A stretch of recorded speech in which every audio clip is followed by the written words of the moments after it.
Hello दोस्तों, welcome to Sleepy Classes. My name is doctor Dharmendra और आज हम बात करने वाले हैं दोस्तों इंपॉर्टेंट बायोटेक अपडेट्स की जो रिसेंट टाइम में हुई और जो इंपॉर्टेंट है यूपीएससी 2026 प्रीलिम्स के लिए। ठीक है जी, उसके हिसाब से चलेंगे। चलिए स्टार्ट करते हैं। तो पहले जो है हमें थोड़ा सा बेसिक अंडरस्टैंडिंग चाहिए क्योंकि बहुत से ऐसे बच्चे होते हैं जिन्होंने कभी पढ़ा नहीं साल में। तो अब थोड़ा सा देख लेते हैं। देखो, बायोटेक क्या है कि लिविंग ऑर्गेनिज्म का यूज़ करना है। जैसे मान लो ब्रेड बनाते थे पहले तो ईस्ट का यूज़ कर रहे हैं, होल ऑर्गेनिज्म का हम यूज़ कर रहे हैं। वो तो एक ट्रेडिशनल मेथड है, लेकिन यहाँ पे हम क्या है कि ऑर्गेनिज्म जो है, माइक्रो ऑर्गेनिज्म की अगर हम बात करें तो यहाँ पे ना उसके अंदर हम क्या कर रहे हैं, उसके कुछ पार्ट्स को यूज़ करेंगे। ठीक है, पार्ट्स को यूज़ करके चाहे वो एंजाइम बनाओ, वैक्सीन बनाओ, कुछ भी बना सकते हैं। That is biotech, modern biotech. ठीक है जी, चलो अब यहाँ पे हमें बेसिक एक चीज़ समझनी है। देखिए, हमारा सेल है, ठीक है। सेल के अंदर क्या होता है, यहाँ पे न्यूक्लियस है। न्यूक्लियस में क्या है, इस तरह से अगर आप बना पाए हम, तो यहाँ पे जो है बेसिकली क्रोमोसोम्स होते हैं, है ना। ये क्रोमोसोम बेसिकली कुछ नहीं है, डीएनए से बने होते हैं। जैसे आप समझ लो कि ऊन का एक गोला है, ठीक है, तो वो एक क्रोमोसोम है। अब उसको आप खोलोगे तो वो एक थ्रेड है जो जिसका नाम है डीएनए, उसी से बना हुआ है। ठीक है, अब यहाँ पे जो क्रोमोसोम की फॉर्म है, बेसिकली जब डिवीजन होती है उसी टाइम पे ये आता है फॉर्म में, अदरवाइज एक डीएनए वहाँ पे होता है।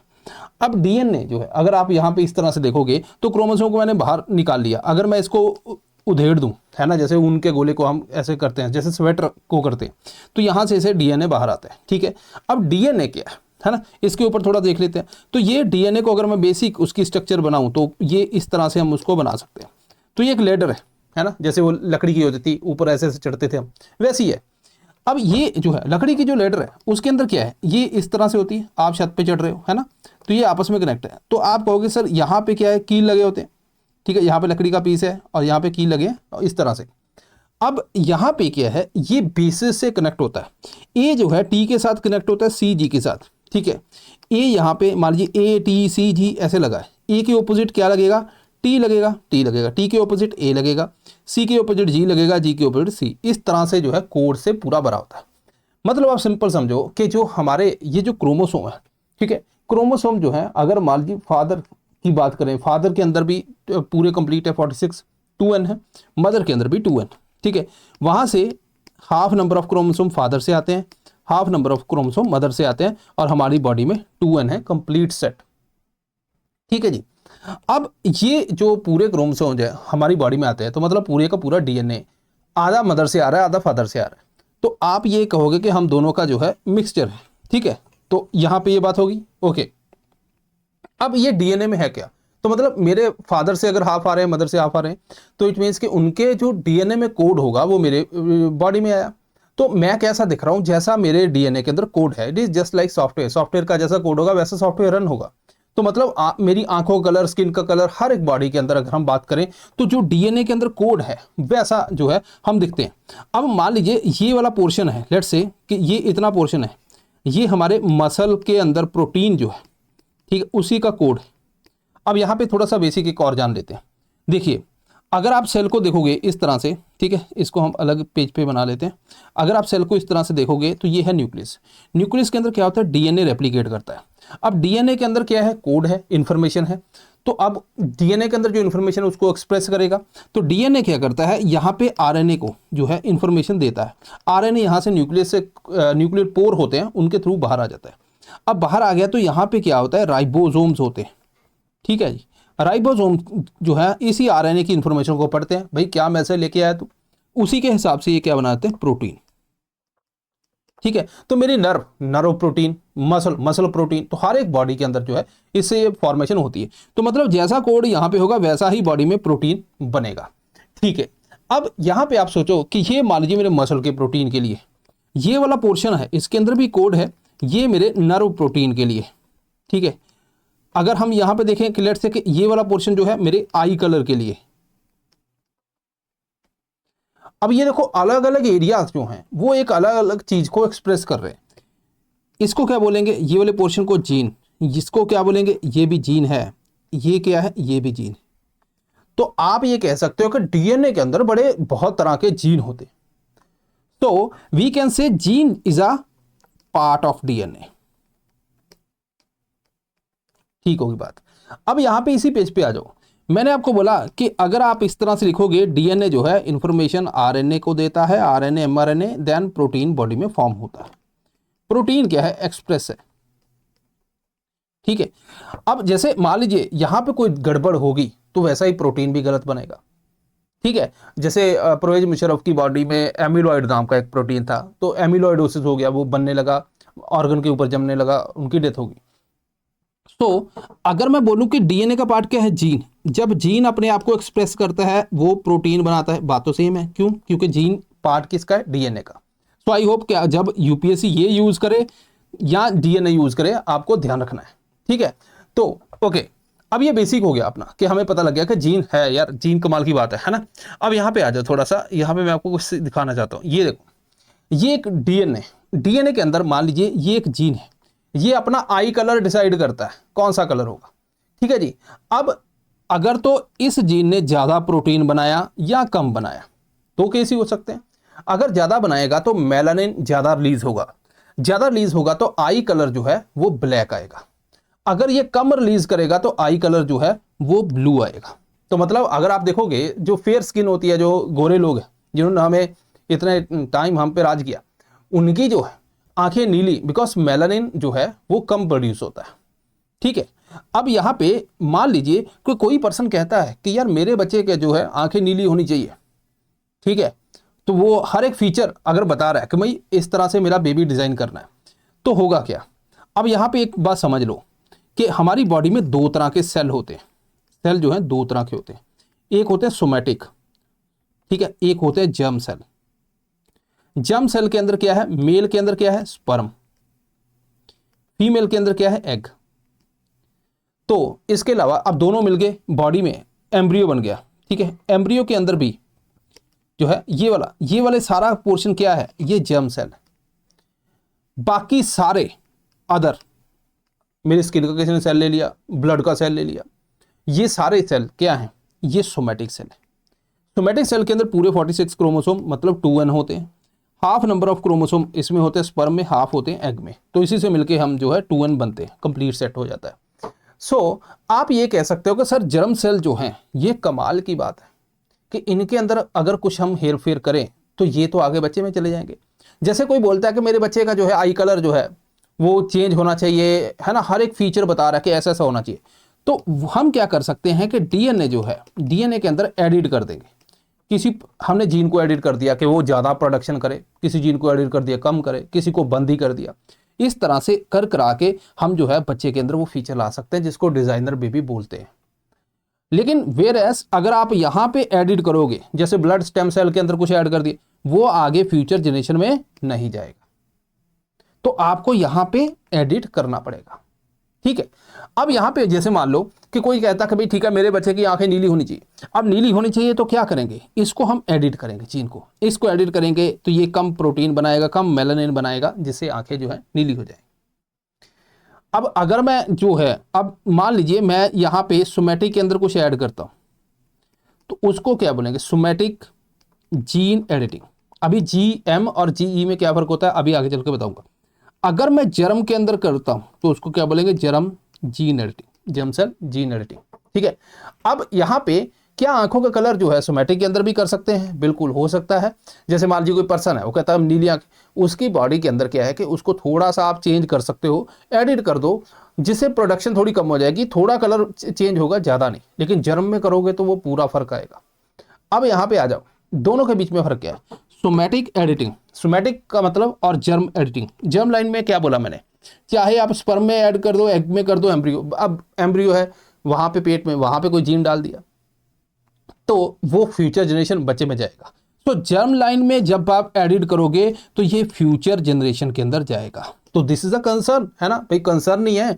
फ्यूचर जनरेशन में आप कुछ एडिट कर रहे हो, फ्यूचर जनरेशन भुगत रही है, कुछ गलत कर देते हो तब भी है। अब ये जो फ्यूचर जनरेशन में आप एडिट कर रहे हो, इसीलिए आप सोचो कि ये सबसे ज़्यादा रिस्ट्रिक्शन कहाँ पे होगी? यहीं पे होगी, क्योंकि आप फ्यूचर जनरेशन के अंदर कुछ ऐसी चीज़ कर रहे हो जो आगे आगे चलती जाएगी। वेयर सोमैटिक में सिकल सेल एनीमिया आ गया, चलो ठीक है इसका एडिट कर दो भाई, ब्लड स्टेम सेल एडिट कर दिया, वो तो फ्यूचर जनरेशन में जाएगा नहीं, तो उसमें लिबर्टी है। तो हमारी ज़्यादा साइंस जो है इसके ऊपर फोकस कर रही है चीज़ों को ट्रीट करने के लिए। सिकल सेल एनीमिया कर दो, ठीक है, थोड़ा बहुत आयरिस का कलर जो है ट्रीट कर सकते हैं पर्सन के, हाँ भी ठीक है आई कलर उसने चेंज करवाना है, ठीक है, आजकल तो वैसे लेंस आ गए, लेंस डाल लो।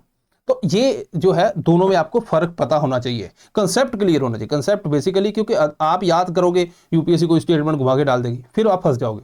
आपको बस कंसेप्ट क्लियर करना कि भाई हाँ ठीक है, बात तो ठीक है कि आगे जनरेशन में जो जाएगा, जिससे आगे वाली जनरेशन किससे बन रही है, स्पर्म और एग से, उसी में एडिट कर दें तभी तो आगे जाएगा। अदरवाइज ब्लड स्टेम सेल में एडिट कर दिया तो ऐसा थोड़ी कि ऐसे ब्लड निकाल के वो डाल दिया भाई ठीक है ये आगे जनरेशन में चला जाएगा, नहीं ऐसा नहीं है ना, बस वही बात है।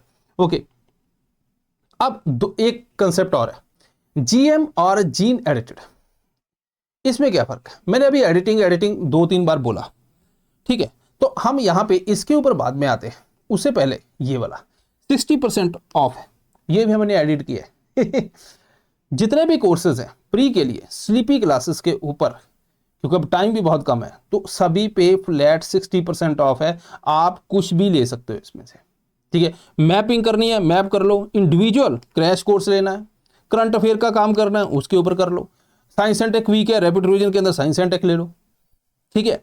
इसके अलावा क्या है, प्रीलिम टेस्ट सीरीज, अगर आपको लग रहा है कि भाई हाँ ठीक है मेरे पास टेस्ट ही नहीं है, अब मैंने बोला था आपको 7-8 टेस्ट आपको करने हैं, नहीं है तो यहाँ से ले लो, वो लास्ट वाले कर लो, प्राइस भी कम है इसमें, ठीक है।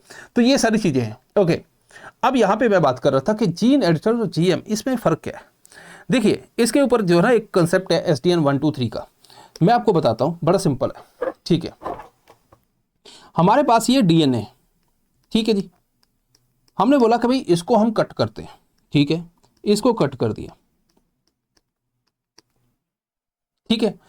अब हमने क्या किया, बाद में ये आपस में खुद भी जुड़ सकता है या हमने जोड़ दिया, हमने इसको कट किया ऐसे दोबारा जोड़ दिया। अब नेचुरली अगर डिपेंड करता है कि किस केस में कट हुआ है, ये नेचुरली भी हो सकता है कि भाई ये अल्ट्रावायलेट बहुत पड़ गई टूट गया DNA, ये अपने आप भी रिपेयर कर लेते हैं, अपने आप भी रिपेयर हो जाता है, हम खुद भी कर सकते हैं। अब जब ये टूटता है कई बार क्या होता है, कुछ AT ऐसे बेसिस जो हैं यहाँ पे लगे होते हैं, गिर जाते हैं, जैसे मैं हमेशा कहता हूँ ईंट है, ईंट को तोड़ के आप दोबारा जोड़ लो, नहीं जुड़ेगी ना प्रॉपर, क्योंकि उसमें से कुछ छोटे छोटे पार्टिकल नीचे गिर गए, राइट, मिस हो गए। तो सिमिलरली ये यहाँ पे भी तो अपने आप जुड़ गया। अब ये 2 तरीके की होते हैं, लेकिन क्योंकि प्री पास में है तो मैं उसको दोनों को नहीं खोलूंगा, आपको बस ये याद रखना है, ये क्या है SDN 1 और 2, इनमें सिर्फ एक चीज है कि नो फॉरेन DNA, बाहर से कोई DNA हम नहीं डाल रहे। SDN 3 क्या है, यहां पे देखो ये है, ये DNA ब्रेक हो गया, आपने क्या किया, एक बैक्टीरिया का DNA निकाल लिया, ठीक है, उसको यहां पे ऐड कर दिया,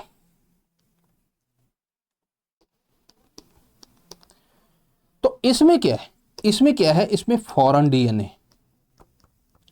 यहां पे हमने DNA इंसर्ट किया, यहां पे देखो इसमें तो कोई किया ही नहीं, इस केस में कुछ नहीं है। गवर्नमेंट ने ये बोला कि ये जहां पे आप फॉरेन बाहर से कोई DNA डाल रहे हो, मान लीजिए किसी क्रॉप में है, क्रॉप में बाहर से DNA उठा के डाल दिया और वो जो है हम खा रहे हैं, तो हमारी बॉडी में DNA जाएगा, हमारी बॉडी में फ्यूचर में जाकर क्या करेगा हमें पता नहीं, रिस्क तो है। तो this is genetically modified, GM है ये वाला जो है ये जीन एडिटिंग है, जीन एडिटिंग के अंदर कोई फॉरेन DNA नहीं, ये आपको ध्यान रखना है। जैसे BT कॉटन है, BT कॉटन में क्या किया, बैसिलस thuringiensis एक बैक्टीरिया है, वहां से जीन इसमें डाल दिया। अच्छा, ये केस इंडिया में गया, हमारे यहाँ पे आया, तो उस टाइम पे इन्होंने बोला यार देखो कॉटन तो कोई खाता नहीं है, तो इसीलिए इसके अंदर बाहर से DNA डाला है, तो ह्यूमन की बॉडी में नहीं जाएगा, रिस्क नहीं है, आप अप्रूव कर दो, हो गया। हालांकि कॉटन सीड ऑयल बहुत सी चीज़ें आती हैं कंज्यूम होती, लेकिन कंसेप्ट की बात है।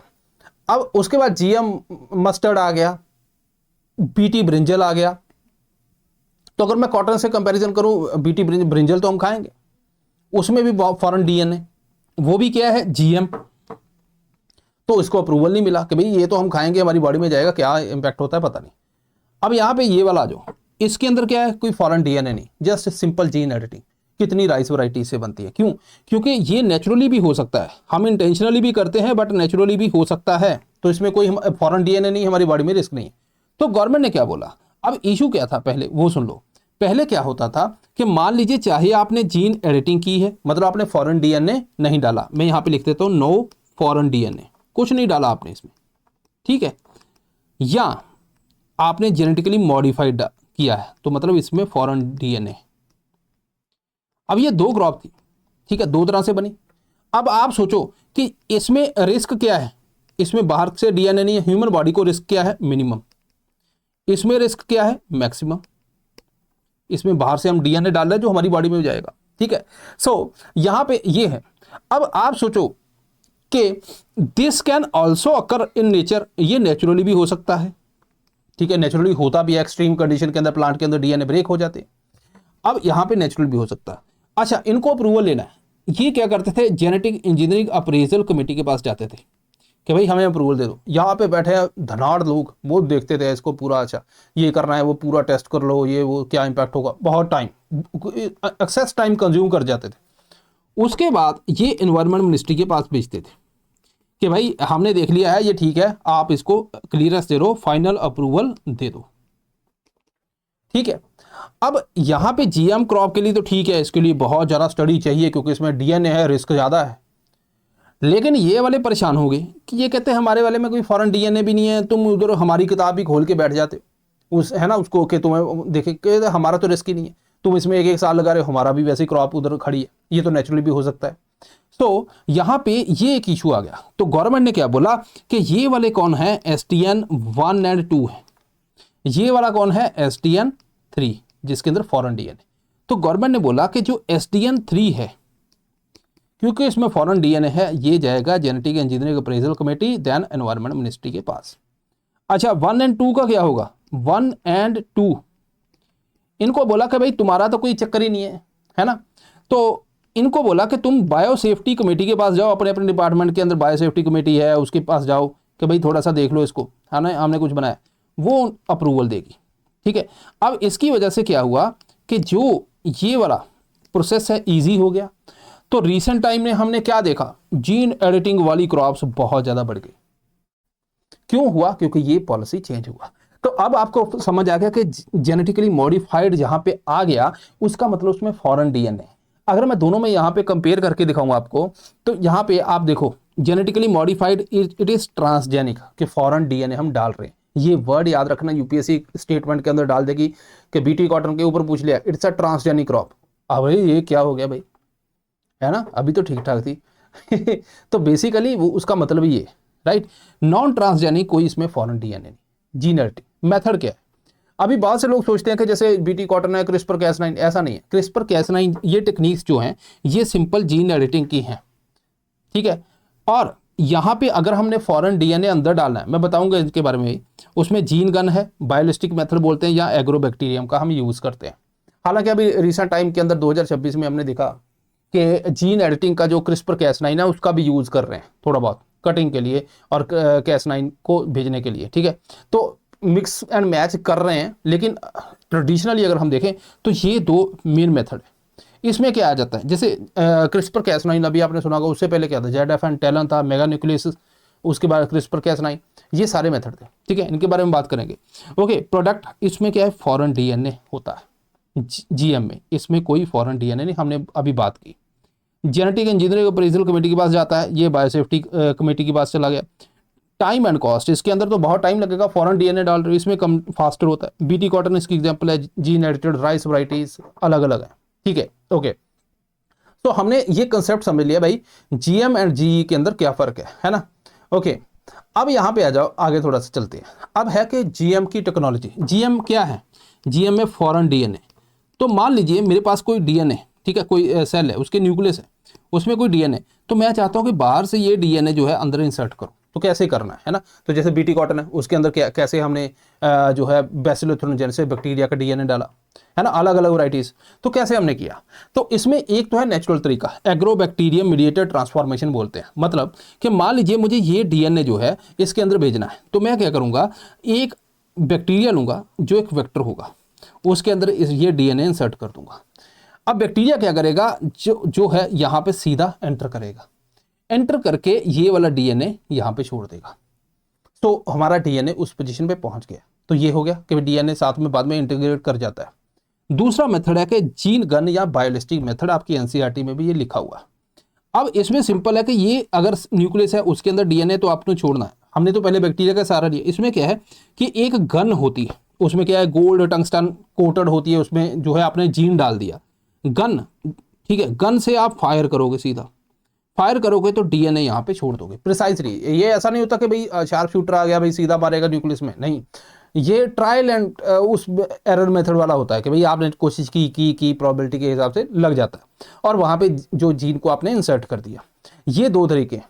अब यहाँ पे जो जीएम क्रॉप्स है उनकी एग्जांपल देख लो रिसेंट टाइम में। बीटी कॉटन जो पहली है और ओनली अप्रूव्ड यही है, मॉन्सेंटो ने बनाई, इंडिया के अंदर आ गया, माहिको एक महाराष्ट्र की कंपनी है उसके साथ कोलैबोरेट किया, देन फर्दर लाइसेंस दिए। अब इसके अंदर क्या किया था हमने क्राई, अब देखो इसके अंदर क्या था, पहले एक जीन डाला, जीन क्यों डाला कि बॉलवॉर्म के अगेंस्ट रेजिस्टेंस, एक पेस्ट है, पहले पेस्टिसाइड डाल रहे थे कॉटन को, अब इन्होंने बोला यार ये तो बहुत ज़्यादा पेस्टिसाइड भी वेस्ट हो रहा है, तो इन्होंने बोला कि हम क्या करते हैं, एक बैक्टीरिया देखा इन्होंने बैसिलस thuringiensis, इसके अंदर क्या था, एक जीन था, वो जीन एक प्रोटीन बनाता था जिसको हम बोलते हैं टॉक्सिन। मैंने आपको स्टार्टिंग में बताया कि जीन जब एक्सप्रेस करता है प्रोटीन तो वो आपको बेसिक पता है, टॉक्सिन बनाता है, तो ये उसमें परमानेंटली इंसर्ट कर दिया कॉटन वैरायटी में। पेस्ट आ रहा है, अटैक कर रहा है, तो उसकी बॉडी में वो जीन का प्रोटीन जा रहा है जो इनएक्टिव फॉर्म में, जैसे उसकी बॉडी में गया एक्टिव हो गया, उसको खत्म कर दिया, इनबिल्ट हो गया। बट आपको पता है कि कोई भी जीन डाल दो धीरे धीरे क्या होता है, रेजिस्टेंस होता है। जस्ट लाइक आप मच्छरों को देखो, ये इधर उधर घूम रहे हैं हमारे घर में, तो आप ओडोमॉस लगा लो पहले, ऑल आउट ये वो, अब उनको कुछ होता ही नहीं है ना, वो कंफर्टेबल है। सो हर एक का होता है ना, तो रेजिस्टेंस धीरे धीरे बॉडी में आ जाता है। तो यहाँ पे भी जो पहले एक जीन डाला गया क्राई1AC, उसको क्या बोला गया, बॉल गार्ड, क्योंकि बॉलवॉर्म के अगेंस्ट गार्ड कर रहा है बॉल गार्ड 1। उसके बारे में बोला कि एक और जीन डालना पड़ेगा, क्राई2A भी डाला, तो फिर उसको क्या बोला गया, बॉल गार्ड 2। ठीक है, ये टेक्नोलॉजी इंडिया में दोनों अप्रूव्ड है, ऑस्ट्रेलिया वगैरह वो बॉल गार्ड 3 के ऊपर काम कर रहे हैं। ओके, उसके बाद एक आया जीएम मस्टर्ड, इसको जीईसी ने क्लियरेंस दे दी, उसके बाद कोर्ट के अंदर केस चला गया। ठीक है, अब यहां पे इसका पर्पस क्या था कि इसके अंदर क्या है कि हायर ईल्ड को बढ़ाना है। ठीक है, इसमें बारनेस बारस्टार 2 जीन डाले गए, बैक्टीरिया से लिए गए। ठीक है, ये बैक्टीरिया से जो है जीन लिए गए और एक बार जीन डाला गया। ठीक है, बार जीन बेसिकली हर्बिसाइड टॉलरेंस के, मतलब आप हर्बिसाइड उसके ऊपर स्प्रे करो तो इसमें ये जीन है तो इस क्रॉप को कुछ नहीं होगा, वीड वगैरह खत्म हो जाएगी। ठीक है, तो ये हमने मेथड, ये किसने बनाया, दिल्ली यूनिवर्सिटी ने। ठीक है, DMH11 यूपीएससी के अंदर इसके ऊपर क्वेश्चन आ चुका है। बीटी ब्रिंजल जीईसी की क्लियरेंस, अब उसके बाद कुछ नहीं, अब ये बांग्लादेश फिलीपींस ये खा गए हमारा ब्रिंजल। ठीक है, इनको इनके लिए हो गया काम, मतलब हमारे इंडिया में नहीं है। क्राई1AC जीन इसमें, fruit and shoot borer paste, ये भी यूपीएससी के अंदर इस यहाँ से क्वेश्चन आया हुआ है। किसने, माहिको। ठीक है, तमिलनाडु एग्रीकल्चर यूनिवर्सिटी के साथ कोलैबोरेट करके। Okay, STBT cotton, STBT cotton का केस अलग है, ये अभी इसके अंदर कुछ भी नहीं हुआ, जीईसी ने क्लियरेंस नहीं दी, इसके जो सीड हैं वो इलीगल है। ये है क्या, मैं अभी आपको बताता हूँ। CP4 EPSP enzyme sorry gene है। ठीक है, ओके, मॉन्सेंटो लोकल अनऑथराइज है, हर्बिसाइड टॉलरेंस ग्लाइफोसेट। अब इसका केस मैं आपको बता देता हूँ, देखो समझो कि नॉर्मल कॉटन के ऊपर जब फार्मर क्या है हर्बिसाइड से स्प्रे करता है कि भाई वीड वगैरह होती है उसको हाथ से निकाल दे या तो, लेकिन उसमें लेबर लगती है, टाइम लगता है, तो फार्मर कहता है कि इतना टाइम किसके पास है। ठीक है, तो अब उसमें क्या है हर्बिसाइड ग्लाइफोसेट स्प्रे करते हैं, ये बड़ा इफेक्टिव है, लेकिन ये क्या है नॉन सिलेक्टिव है। नॉन सिलेक्टिव का मतलब क्या है, तो मान लीजिए नॉर्मल कॉटन आपने ग्रो की, ठीक है, उसके साथ साथ वीड है, तो आपने इसको ग्लाइफोसेट को स्प्रे कर दिया, ग्लाइफोसेट इसको भी खत्म कर देगा, कॉटन को भी कर देगा, दोनों गए, तो क्या फायदा है ऐसे ग्लाइफोसेट का, क्योंकि ये नॉन सिलेक्टिव है, ये भेदभाव नहीं करता रिलीजन के बेस के ऊपर, कास्ट के ऊपर, कहीं नहीं करता। ओके, सो मार्केट के अंदर एक ऐसी कॉटन की वैरायटी आई जो थी, जिसको हमने बोला, क्या बोला, एसटीबीटी कॉटन। एसटीबीटी कॉटन, वो कहते हैं ये कॉटन, अच्छा इसके ऊपर क्या है, वो कहते हैं ग्लाइफोसेट स्प्रे कर दो, इसको कुछ नहीं होगा, तो प्रोटेक्शन आ गई। फार्मर कहता है यार ये तो सीड ही बड़े कमाल लगे हैं, तुमने आज बताया, तो इसको फार्मर ने ग्रो किया, महाराष्ट्र से लेके ग्रो करने लगे।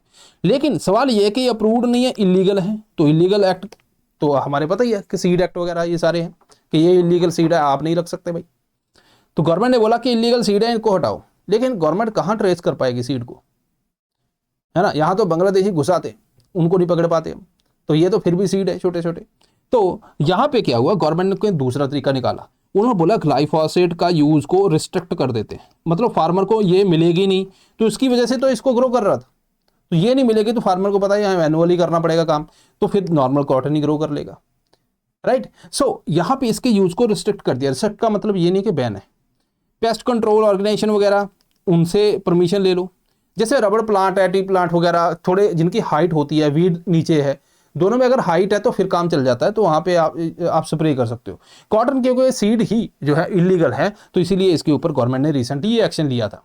तो यहां पे अगर आप देखोगे, ठीक है, तो ये जीन है जिसका कमाल है ये, ठीक है जी। हर्बिसाइड टॉलरेंस ग्लाइफोसेट की बात हो रही है।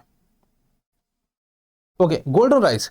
अब यहां पे भी आप देखोगे कुछ प्लांट लिए गए, कुछ बैक्टीरिया लिए गए, उनके जीन को निकाल के यहां पे डाल के एक वेक्टर लिया गया एग्रोबैक्टीरियम, जिसके अंदर इसको इंसर्ट कर दिया। उसने क्या किया, एंडोस्पर्म के अंदर जाके यहाँ पे इन्फेक्ट किया, जीन को छोड़ दिया। जीन को छोड़ दिया तो इन्होंने प्लांट के अंदर जो है राइस वैरायटी के अंदर बीटा कैरोटीन बनाना स्टार्ट कर दिया। तो मैं अगर इस राइस को खाऊंगा तो मेरी बॉडी में विटामिन ए बनेगा, तो मतलब मुझे विटामिन ए मिलेगा, ऐसा आप बोल सकते हो। सो बेसिकली क्या कि राइस वैरायटी जो है स्टेपल फूड है, तो फिर सब गरीब लोगों को दिया जाता है। गरीब लोग यही खाते हैं ज़्यादातर, उनके पास इतने पैसे नहीं है कि भाई हाँ हाई प्रोटीन हाई विटामिन ये सब कुछ खा लें। तो गवर्नमेंट ने क्या बोला कि ठीक है यार, हम गोल्डन राइस तो एक ऑप्शन है कि गोल्डन राइस के अंदर डाल देते, राइस खा रहे हैं तो वो सारा काम ठीक हो जाएगा। लेकिन इसका अभी अप्रूवल कुछ भी नहीं है, इसके ऊपर अभी कंसर्न है कुछ कि भाई ह्यूमन खाएगा क्या इम्पैक्ट होगा, तो ये अभी इसका रिस्क है, ठीक है। तो इसीलिए इसमें अभी कुछ भी नहीं है। ओके, ये आपको ध्यान रखना है। ओके, तो हमने अभी क्या पढ़ा, हमने जीन जेनेटिकली मॉडिफाइड क्रॉप्स, उनके कैसे एक जीन गन है, एक एग्रोबैक्टीरियम वाला मेथड है, दो मेथड से हम जीन कैसे इंसर्ट कर सकते हैं, और जीएम क्रॉप्स हमारे पास कौन सी हैं उनके बारे में हमने पढ़ा। और भी हैं जीएमएस जिनके ऊपर अभी काम चल रहे हैं, ठीक है, जीएम रबड़ ये भी है। तो अब ये हो गया। दूसरा मैंने आपको बताया था एक है जीन एडिटिंग, कि भाई आपने डीएनए है इसको कट करना है, कट करके एडिट कर दिया। इसके मेथड देखो, ZFN, TALEN, mega nucleus, CRISPR Cas9, उसके अलावा कुछ बेस एडिटिंग है। बेस एडिटिंग का सिंपल मीनिंग होता है कि मान लीजिए यहाँ पे A है, T है, सपोज करो यहाँ पे कुछ इशू हुआ, A की जगह पे यहाँ पे C है, आपने सिर्फ इधर की वाली साइड को हटा के यहाँ पे A लगाना है, तो बेस हो गया ना एक। तो बेस को एडिट करने के लिए भी ये है, ये भी क्रिस्पर Cas9 के ऊपर बेस्ड है, ठीक है जी।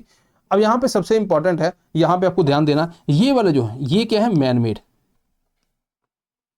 क्रिस्पर Cas9 क्या है, नेचुरल, ठीक है, ये पॉइंट को ध्यान रखना है। अब यहाँ पे नेचुरल क्या है, देखो क्रिस्पर Cas9 जो है ये बेसिकली बैक्टीरिया के अंदर एक नेचुरल सिस्टम है।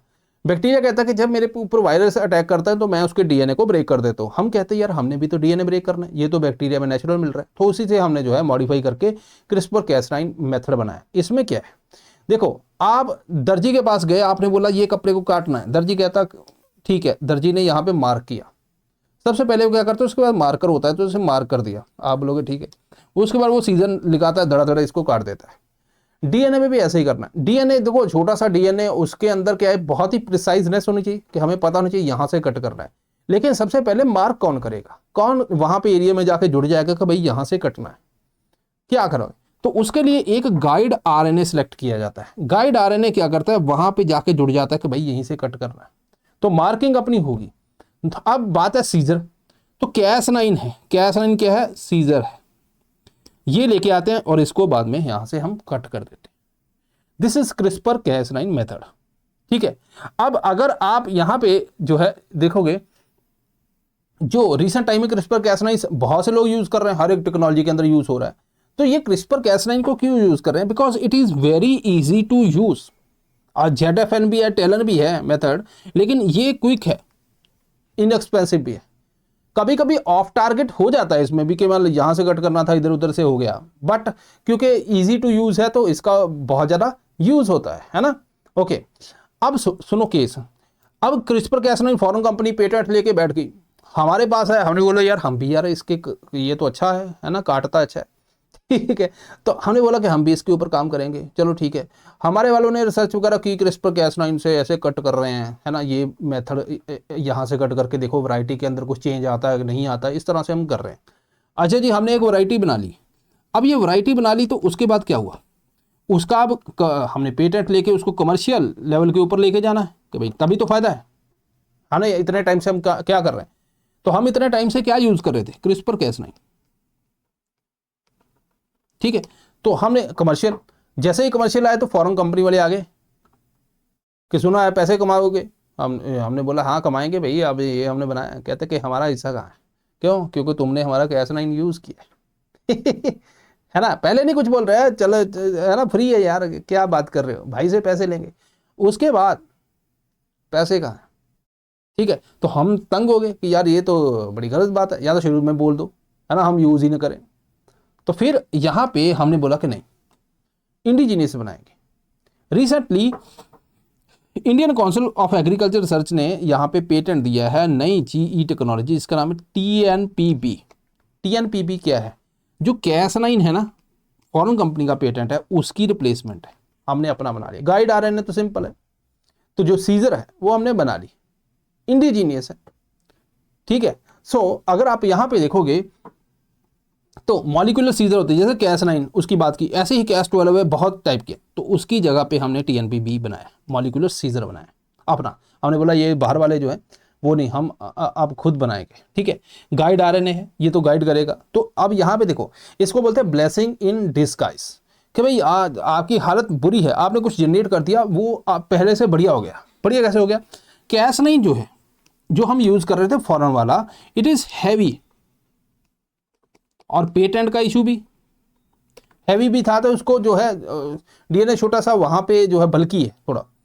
हमने जो बनाया टीएनपीबी, ये क्या है? लाइट, कंपैक्ट है ये।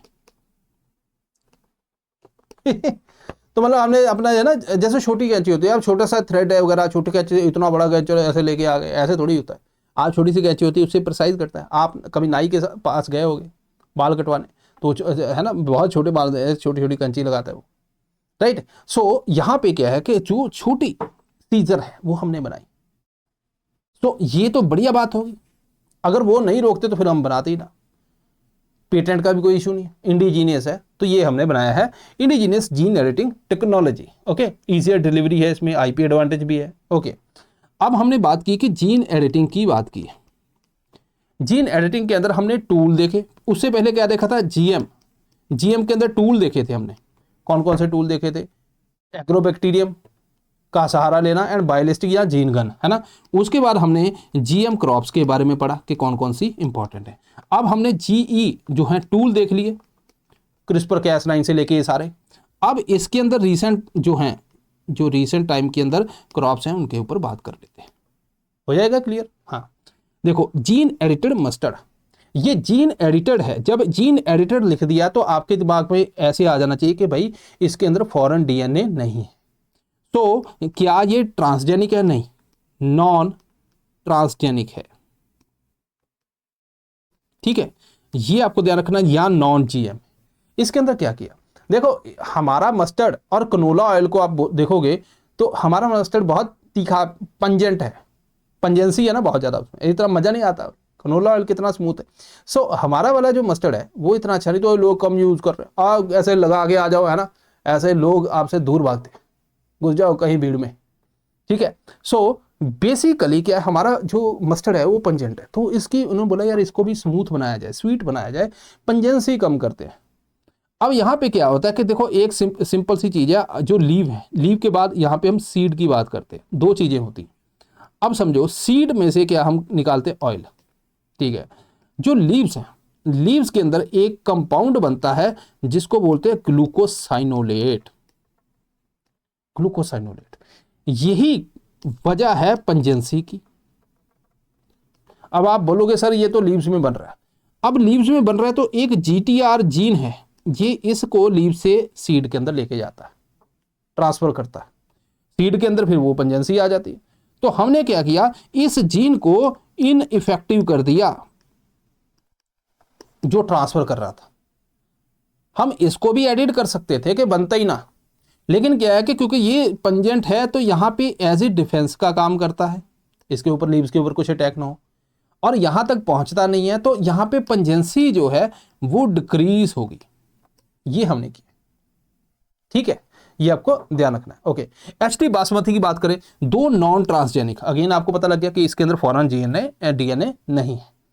ठीक है, आईसीआर ने रिसेंटली इसको रिलीज किया गया, पूसा बासमती हैं दोनों। तो अब देखो, पूसा बासमती से नाम से अगर क्या क्वेश्चन पूछेगा, ये क्या है? बासमती, ये चावल है, तो ये तो नाम से पता चल रहा है, ऐसा तो नहीं पूछेगा। कैसे बना? ये क्रिस्पर कैस9 नहीं, ये ट्रेडिशनल मेथड। ठीक है।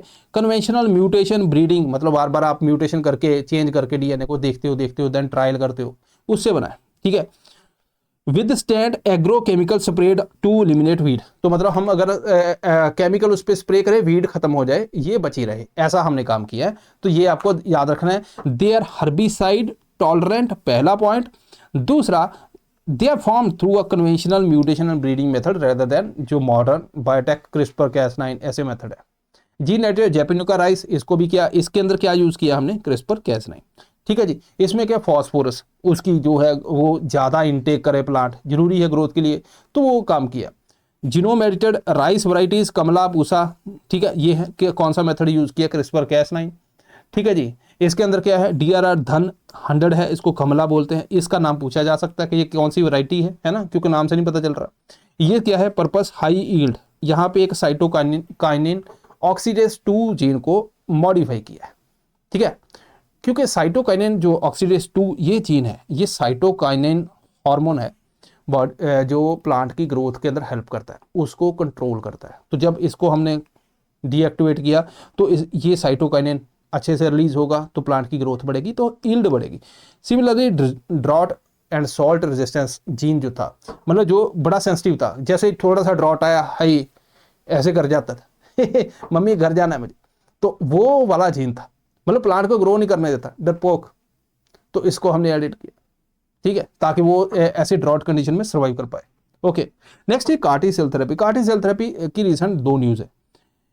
कार्टी सेल थेरेपी हम पहले ट्रेडिशनली पढ़ते आ रहे हैं, बट रिसेंटली एक नेक्सकार-19 की न्यूज है, और एक IIT बॉम्बे ने यहाँ पे टी सेल की ग्रोथ को कैसे और ज़्यादा रिट्रीव किया जाए लैब से, उसके अंदर कुछ एफर्ट किया है। तो मतलब इन शॉर्ट के ये पूरा कंसेप्ट हमें पढ़ना है। कार्टी सेल थेरेपी क्या है, देखिए हमारे बॉडी के अंदर अगर हम ब्लड की बात करें तो ब्लड के अंदर क्या है, यहाँ पे आपको मिलेगा RBC, WBC, ठीक है, RBC है, ये RCB नहीं है, ठीक है, बहुत से लोगों के ब्लड के अंदर RCB भी मिलता है, WBC, प्लेटलेट, इसके अलावा प्लाज्मा। ठीक है। अब यहाँ पे WBC, इसके अंदर क्या है, बी सेल जो मेनली एंटीबॉडी बनाते हैं। टी सेल जो है सेल स्पेसिफिक होते हैं, मतलब ये अगर बाहर से कोई फॉरेन सेल है, कैंसर सेल है, उसके ऊपर अटैक कर देंगे, टी सेल। ठीक है। तो ये है। ओके। अब यहाँ पे क्या है कि मान लीजिए ब्लड कैंसर है, ब्लड कैंसर के अंदर हम चाहते हैं कि हमारी बॉडी ही ब्लड कैंसर सेल को खत्म करे, ये हमारी डिमांड है। लेकिन कैसे किया जाएगा, देखो नॉर्मली क्या होता है कि समझो कि अगर कोई लेट्स से कि ये कैंसर सेल है, इसके अंदर ये वाला क्या होता है, स्पाइक प्रोटीन बोलते हैं इसको, जैसे आपने कोरोना के ऊपर देखोगे ऐसे है ना, वो क्या है, स्पाइक प्रोटीन। अब यहाँ पे कोई सेल आ गया, सेल के ऊपर ना ऐसे रिसेप्टर होते हैं इस तरह से, ये रिसेप्टर यहाँ से इसके साथ अगर लिंक कर गए तो ये अटैचमेंट हो जाएगी। ठीक है। सो हमारे पास क्या है कि हम पेशेंट का ब्लड लिया, पेशेंट के ब्लड लेके हम क्या करते हैं, टी सेल को निकाल लेते हैं। अब टी सेल जो है, ये मान लीजिए कैंसर सेल है, ठीक है, ये टी सेल है, मैं चाहूंगा ना कि टी सेल के ऊपर ऐसे ऐसे बड़े बड़े रिसेप्टर लगा दूं ताकि इसके साथ अटैच हो पाए, वही काम करना है। ये जो रिसेप्टर हैं ये क्या है, प्रोटीन। तो मैंने आपको ये स्टार्टिंग में बताया कि कोई जीन है अपने आप को एक्सप्रेस करता है तो क्या बनाता है, प्रोटीन। सो इट मीन्स कि आप कहोगे कि सर यहाँ पे जीन ही डालना पड़ेगा, जीन इसके अंदर डालेंगे अपने आप को एक्सप्रेस करेगा तो ऐसे बाहर क्या आ जाएंगे, प्रोटीन आ जाएगा, वही काम करेंगे। तो हम क्या करेंगे, टी सेल के अंदर ये जीन इंसर्ट कर देंगे, और यहाँ पे देखो काइमेरिक एंटीजन रिसेप्टर, ये रिसेप्टर है, ये यहाँ पे बाहर आ गए। अब इसके बाद क्या करेंगे, ये टी सेल है, इसको लैब के अंदर हम इसका नंबर बढ़ाएंगे, ग्रो करेंगे। लेकिन सवाल है कि जब हम ग्रो करते हैं ना, तो उसको बाहर निकालते हैं जब, तो वहाँ पे बहुत से टी सेल डैमेज हो जाते हैं। जितने टी सेल ऐसे होंगे उतने पेशेंट की बॉडी में डालेंगे, उतनी जल्दी ट्रीटमेंट होगा। अब लेकिन ये रिट्रीव करना बड़ा मुश्किल है। तो IIT बॉम्बे ने रिसेंटली जो है कुछ एंजाइम बताया जिसकी वजह से वो कह रहे हैं कि हम ज़्यादा रिट्रीव कर सकते हैं। अब पेशेंट की ब्लड में डाल दिया, देन ये कैंसर सेल है, इसके साथ अटैच होकर उसको खत्म करेंगे। This is CAR T cell therapy. ठीक है जी। ओके। अब यहाँ पे जो है, ये मैंने आपको बता दी प्रॉब्लम वगैरह, उसके ऊपर जाना नहीं, बस आपको वो IIT बॉम्बे वाला रखना है हिसाब। ये है बाहर वाली इंटरनेशनल, हमने इंडिजिनियस भी बनाई, नेक्सकार-19 आई गेस बॉम्बे के अंदर जो है एक आर्मी ऑफिशियल थे, उनका ट्रीटमेंट हुआ था उस टाइम पे पहली बार। किसने बताया, IIT बॉम्बे। तो उन्होंने अभी मेथड बताया कि किस तरह से रिट्रीव कर, इम्यूनोएसिटी, ये तो ग्लोबल है। ठीक है। इसके अंदर क्या है, देखो डिज़ाइन में फ़र्क है। इसमें जो एंटीबॉडी पार्ट्स हैं वो माउस से ले रहे हैं, तो मतलब बाहर से। इसमें इशू क्या होता है, मेरी बॉडी का सिस्टम ऐसा है कि मेरी बॉडी ये कहती है, मेरी बॉडी का जो डिफेंस सिस्टम है WBC, वो ये कह रहा है कि भाई तेरी बॉडी के जो पार्ट है उसके ऊपर मैं अटैक नहीं करूंगा, वो तो अपने हैं, बाहर से कोई चीज आएगी उसके ऊपर अटैक करूंगा। अब मान लो CAR T सेल थेरेपी है, इसमें टी सेल को हमने चेंज करके मेरी बॉडी में इंसर्ट कर दिया, बॉडी में जाएगा तो उसमें जो एंटीबॉडी पोर्शन है वो किससे बना है, माउस से। माउस वाला तो फॉरेन है, टी सेल तो मेरा अपना था, माउस वाला पोर्शन क्या है, फॉरेन। तो मेरी बॉडी उसके ऊपर अटैक कर सकती है ना, बिल्कुल कर सकती है। तो फिर क्या होगा कि मेडिसिन देते हैं पेशेंट को ताकि उसकी बॉडी उस पर अटैक ना कर पाए, ये CAR T सेल थेरेपी। लेकिन NexCAR19 जो इंडियन वर्जन है, जो इंडिजीनियस है, उसके अंदर हमने माउस को नहीं, ह्यूमनाइज्ड जो है, ह्यूमन लाइक एंटीबॉडी कंपोनेंट को यूज किया। तो ह्यूमन वाला तो इतना अटैक वहां पे नहीं करेगा। तो यहाँ पे हाई रिस्क है टॉक्सिसिटी का, यहाँ पे लोअर रिस्क है। कॉस्ट देखो 304 करोड़ है, यहाँ पे क्या है 30 से 40 लाख। ठीक है, मैन्युफैक्चरिंग की बात करें तो अब्रॉड है, यहाँ पे लोकली है, तो ये है इसमें फर्क। ओके, अब मई के अगर हम 2026 में बात करें, NexCAR19 एक CAR T सेल थेरेपी, जो टी सेल थेरेपी है उसी का पार्ट है। दूसरा एक और है CAR-TME। ठीक है, ये दो हैं अभी इंडियन जो लोकल वर्जन। ठीक है, अभी रिसेंटली एक न्यूज़ में था बिरसा 101 इंडिजिनियस जीन थेरेपी है ये बेसिकली। ये क्या है, ठीक है, अब यहाँ किसने डेवलप किए, CSIR एंड IGIB। ये क्या है, इंडिजीनियस क्रिस्पर Cas9 का यूज़ है, प्लेटफॉर्म का यूज़ है। देखो स्पेशली जो ENFN Cas9 वेरिएंट, उसका मतलब इंडिजीनियस वेरिएंट है ये भी, उसका हमने यूज़ किया। सिकल सेल में क्या होता है कि RBC जो है सिकल शेप हो गया, जब सिकल शेप होता है तो ऑक्सीजन कम कैरी करता है, हार्ड हो जाता है, ब्लड वेसल में स्टक हो जाता है, तो ये दिक्कत है। अब इन्होंने बेसिकली क्या किया, इन्होंने उसमें जो म्यूटेशन है उसको एडिट किया। तो मतलब समझो कि हमारा जो बोन मैरो में होता है ब्लड स्टेम सेल जो है ना, ब्लड स्टेम सेल जो है ये सारे बनाती है, WBC बनाती है, RBC बनाती है, प्लेटलेट, प्लाज्मा, ये बनाती है। तो इन्होंने क्या किया, इसको लेके इसके अंदर जो इशू था उसको रिजॉल्व किया एडिट करके, जिससे ताकि जो सिकल शेप जो सेल बन रहे थे उसकी क्या वजह थी, क्या चेंज हुआ, उसको उन्होंने ठीक किया। यहाँ से क्योंकि प्रोडक्शन हो रही है उसी के अंदर उन्होंने चेंज करके इसको रिजॉल्व किया है इसके अंदर। ठीक है जी, ये आपको ध्यान रखना है। ओके, नेक्स्ट है GM मॉस्किटो। देखो GM मॉस्किटो क्या है, जेनेटिकली मॉडिफाइड, तो आपको पता है फॉरेन DNA इसमें डलेगा। नॉर्मली हम यहाँ पे बात कर रहे हैं एडीज मॉस्किटो की। देखो मॉस्किटो दो तरह के होते हैं, मेल एंड फीमेल। फीमेल जो है ब्लड के ऊपर फीड करती है हमारे ब्लड की दुश्मन है। तो ये मेल है, ये तो नेक्टर के ऊपर फीड करता है। तो जो डिजीज है वो फीमेल प्रोड्यूस कर रही है, तो इट मीन्स कि इसको कंट्रोल करना है। अब आपने क्या कर लिया कि उसके है ना चादर ओढ़ ली, ऐसे करके बैठ गए, वो ओडोमोस लगा ली, ऑल आउट चला दिया, ये सारे काम करके देख लिए, भाई ये नहीं जाते। तो इन्होंने बोला कि हम GM मेथड जो जेनेटिकली मॉडिफाइड कर देते हैं। अब इसका मतलब क्या है, देखो सिंपल सी चीज़ है, इसमें अलग अलग चीज़ें होती हैं। एक होता है होमिक जीन। होमिक जीन के अंदर क्या है कि मॉस्किटो के अंदर हमने जीन डाल दिया, मान लीजिए मेल मॉस्किटो के अंदर हमने जीन डाल दिया। अब ये क्या करेगा, जंगल में छोड़ दिया, ये फीमेल की तरफ अट्रैक्ट होगा, उसके साथ मेट करेगा। अब यहाँ पे जो है इनके बच्चे, ठीक है, इसमें मेल भी होंगे फीमेल भी होंगे, तो ये सारे भरे भरे, इनके ऊपर फैमिली नहीं होता कि हम दो हमारे दो ना, ठीक है, ये तो ऐसे लाइन से करते हैं काम। अब यहाँ पे हो गया, अब ये क्या करेगा, ये जो जीन है जहां जहां पे उसको X क्रोमोसोम मिलेगा उसको तोड़ देगा, खत्म कर देगा। तो मतलब यहाँ पे जो है 95% जो है मेल छड़े है ना, कोई शादी का इनका वो नहीं, अखबार में दे दो चाहे कहीं भी दे दो, क्योंकि फीमेल जो यहाँ पे खत्म, इनकी जनरेशन जो है छड़ों की निकलेगी। सो इस तरह से आगे ये छड़े हैं, है ना जी, अगर कोई फीमेल मिल गई उसके साथ मेट की, फिर आगे भी सारे छड़े, है ना, सारे इस तरह से मेल ही बच जाएंगे। तो ये एक तरीका है। अब यहाँ पे क्या है कि इसकी अगर लाइफ साइकिल भी देखोगे, देखो यहाँ पे फीमेल एग ले करती है, देन लार्वा स्टेज आती है, उसके बाद अगर हम बात करें प्यूपा, फिर अडल्ट स्टेज आती है। तो आप क्या करो, लैब के अंदर जो है मेल के अंदर एक स्टेराइल जीन डाल दो, डाल दिया, मेल को छोड़ दिया जंगलों में, फीमेल के साथ मेट किया, जितने भी एग, पहले केस में क्या था कि फीमेल को सिर्फ टारगेट कर रहा है, यहाँ पे मेल फीमेल सब खत्म। फिर ये लैब में नए मेल जनरेट करेंगे, फिर आगे जाके जंगलों में छोड़ते जाएंगे। ये भी एक मेथड है। तीसरा मेथड आया, इन्होंने बोला यार ये तो वाहियत मेथड है। तीसरा मेथड आया, वो था वॉल्वेचिया। यूपीएससी ने सिंपल सा क्वेश्चन इसमें पूछा था, हमने किया भी था यूट्यूब पे ऑलरेडी। GM मॉस्किटो यूट्यूब पे लिखोगे तो वहाँ पे आपको एग्जाम से पहले की वीडियो मिल जाएगी, ठीक है, उसमें ये टॉपिक है। ओके, सो वॉल्वेचिया एक बैक्टीरिया है। इन्होंने बोला कि यार ये मेथड अच्छा है। कैसे, सपोज करो ये पर्सन है, इसको डेंगू है, ये वाला पर्सन जो है इसको कुछ भी नहीं है, ये ठीक है। अब यहाँ पे एक मॉस्किटो है, मॉस्किटो क्या करेगा, इसको बाइट करेगा, फीमेल मॉस्किटो, ठीक है, ओके। इसकी वजह से क्या होगा, यहाँ से जो है डेंगू वायरस जो है इसकी बॉडी में चला जाएगा, फिर थोड़ा ग्रो करेगा, देन ये इसको बाइट करेगा, इसको भी डेंगू हो जाएगा। ये नॉर्मल मेथड है। अब हम क्या कर रहे हैं कि हम कह रहे हैं कि मॉस्किटो जो है ना, इसकी बॉडी के अंदर हम वॉल्बैचिया बैक्टीरिया को इंसर्ट कर देंगे, सेम रिपीट करते हैं। अब ये इसको बाइट करेगा, तो पहले केस में क्या हुआ था, डेंगू वायरस गया था अंदर, इसकी बॉडी में भी अब क्या जाएगा, डेंगू वायरस। यहाँ तक सेम है। अब मॉस्किटो की बॉडी में यहाँ पे क्या था, सिर्फ डेंगू वायरस था, वो ग्रो कर रहा था। यहाँ पे डेंगू वायरस आ गया, बट साथ में ऑलरेडी क्या प्रेजेंट है, वॉल्बैचिया। दोनों के अंदर कंपटीशन होगा, सर्वाइवल ऑफ द फिटेस्ट। हमने ये देखा है कि वॉल्बैचिया जो है वो ज़्यादा सर्वाइव कर जाता है, इसका नंबर इतना बढ़ेगा नहीं। जस्ट लाइक कि आपको कोविड हुआ, आप ऐसे नहीं इधर से कोविड लेके आए और ऐसे एक दो बार छींक मारी और दूसरे को दे दिया, ये ऐसा तो नहीं था। हमारी बॉडी में 5-6 दिन लगते थे, वो अपना नंबर बढ़ाता था, फिर वो आगे जाके हम ट्रांसमिट करते थे। सिमिलरली यहाँ पे भी आप देखोगे तो ये जो डेंगू वायरस है इतना ग्रो ही नहीं कर पाया, ग्रो नहीं कर पाएगा, तो अगर इसको बाइट भी कर देंगे तो ये डेंगू वायरस आगे नहीं ट्रांसमिट होगा। अब आपके मन में आएगा कि सर वॉल्बैचिया तो होगा, हाँ, लेकिन वॉल्बैचिया हमारे लिए नुकसानदेह नहीं, ठीक है। तो this is वॉल्बैचिया method, okay.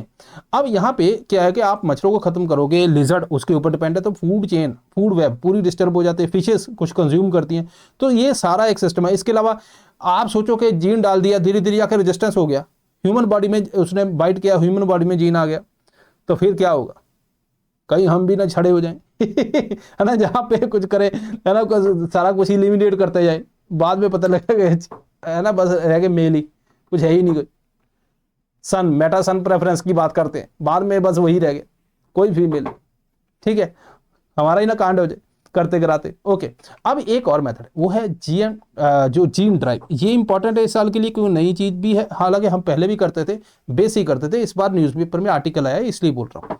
Mendel क्या बोलते थे कि जैसे just look at this, male है, ये फीमेल है, हो बच्चे कितने, मेल कितने हो गए, फीमेल कितने हो गए, ये एक्स इसके साथ जाएगा, ये एक्स इसके साथ जाएगा, उसके बाद वाई आ जाओ, ये वाई इसके साथ जाएगा, फिर ये वाई इसके साथ जाएगा, ओके।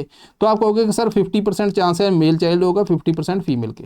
तो मेंडल क्या बोलते थे कि जो कोई भी स्पेसिफिक अलील है वो ट्रांसमिट होगा आगे ऑफस्प्रिंग के अंदर, उसकी प्रोबेबिलिटी कितनी है, 50-50, 50%। जीन ड्राइव क्या है, a gene sitting on a driving seat, selfish, ठीक है। यहां पे देखो, मैं आपको दिखाता हूं, यहां पे एक इमेज दिखाता हूं, आसान रहेगा। रेड है ये क्या होता है फोन को, ठीक है, ये रेड है, मैं डर गया ये ब्लैक, ठीक है। अब यहां पे जो है फ्यूचर जनरेशन में देखो, 2 ब्लैक है, 2 रेड है, तो आप बोलोगे सर ये तो 50-50 हो गया, बात सही है। अब यहां पे इस मॉस्किटो के अंदर हमने जीन ड्राइव डाल दिया, जीन ड्राइव करेगा क्या, देखो ये मॉस्किटो का जीन है, ठीक है, ये फीमेल है, ठीक है। अब लेट्स से कि ये फीमेल है और ये मेल है, ये मेल का जीन है और ये फीमेल का जीन, ये क्या करेगा, मेल वाला जीन जो है ये इसको कट कर देगा, ठीक है, ऐसे हो गया, और अपनी कॉपी इधर छाप देगा। तो अब देखो मेल का जो जीन ड्राइव है दोनों पे राइड कर रहा है। अब इसकी एक एग्जांपल है, ठीक है, डबल सेक्स जीन बोलते हैं उसको। बेसिकली क्या है, मेल जो है ना फीमेल के अंदर जो है वो जीन डाल देगा, फीमेल वाला जीन डीएक्टिवेट कर देगा। अब फीमेल का जो रिप्रोडक्टिव सिस्टम है वो डेवलप ही नहीं होगा, क्योंकि मेल वाला जीन है वहां पे, फीमेल वाला है नहीं। तो उससे क्या है, फीमेल जो है तो है, बट उसका रिप्रोडक्टिव सिस्टम खत्म। सो यहां पे हमने जीन ड्राइव डाल दिया, कुछ जनरेशन के बाद सारे के सारे यही आएंगे,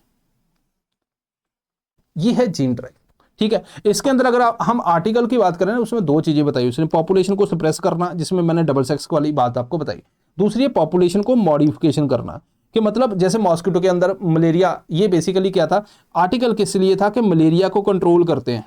हमने तो डेंगू वाली एग्जांपल पढ़ी, मलेरिया के लिए ये आया था अफ्रीकन कंट्रीज के अंदर। तो यहां पे क्या है कि दूसरा क्या है कि मॉस्किटो के अंदर कुछ ऐसा डाल दो, पॉपुलेशन मॉडिफिकेशन कर दो, जहां पे जैसे पेप्टाइड या एंटीबॉडी मॉस्किटो के अंदर डाल दी, चलेगी। अब मॉस्किटो ने किसी मलेरिया वाले को बाइट किया, वहां से मलेरिया पैरासाइट कहाँ गया, मॉस्किटो की बॉडी के अंदर, लेकिन मॉस्किटो की बॉडी के अंदर क्या है, एंटीबॉडीज अगेंस्ट मलेरिया पैरासाइट, तो उसको उधर ही खत्म कर देगी, तो आगे जाएगा ही नहीं। तो ये भी एक तरीका है ना। तो ये भी है जो यहाँ पे था। ओके, हाँ ये कंटेक्स्ट है जो मैंने आपको बताया फ्रीक्वेंट सेटिंग के अंदर जो है ये बस के ऊपर बात कर रहे हैं। So this is all. तो इंपॉर्टेंट चीज़ें थी, मैंने बोला कि आप चलो ठीक है करवा देते हैं। तो आई होप कि अगर आपने ऑलरेडी कवर की हुई थी तो रिवीजन होगी, नहीं की थी तो आई एम श्योर कि आपने कुछ सीखा होगा, कुछ समझ आया होगा आपको, है ना। सो दिस इज ऑल, मिलते हैं नेक्स्ट टाइम, थैंक यू।